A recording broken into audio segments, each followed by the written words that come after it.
आपल्या सर्वांचं पुन्हा एकदा माझ्या YouTube चॅनल हार्दिक स्वागत। राज्य सरकारी कर्मचाऱ्यांसाठी सध्याच्या घडीची सर्वात मोठी महत्त्वाची बातमी, एक ब्रेकिंग न्यूज समोर आलेली आहे।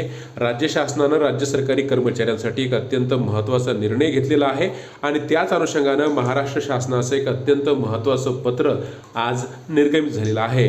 काय तो संपूर्ण शासन आदेश आहे, कोणत्या कर्मचाऱ्यांना कसा याचा फायदा होणार आहे, या संदर्भातला हा संपूर्ण व्हिडिओ आहे। काय संपूर्ण व्हिडिओ आहे त्यासाठी विनंती एकच की व्हिडिओ हा शेवटपर्यंत पाहावा। तसंच याआधी जर आपण आमचं YouTube चॅनल सबस्क्राइब केलं नसेल तर निश्चितच चॅनलला सबस्क्राइब करा, समोरील बेल आयकॉनला सुद्धा क्लिक करा, म्हणजे नवीन व्हिडिओचे नोटिफिकेशन आपणास नियमित मिळत राहतील।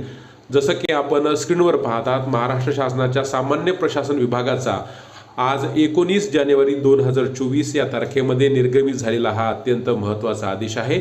या आदेशामध्ये सोमवारी म्हणजे दिनांक 22 जानेवारी 2024 ची सार्वजनिक सुट्टी राज्य शासनाने जाहीर केलेली आहे, घोषित केलेली आहे।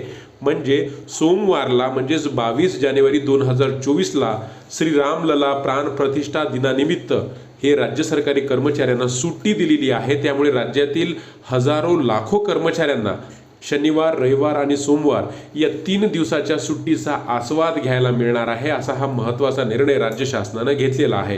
रोज नवीन असेच महत्त्वपूर्ण निर्णय बातम्यांसाठी चॅनलला सबस्क्राइब करा। धन्यवाद।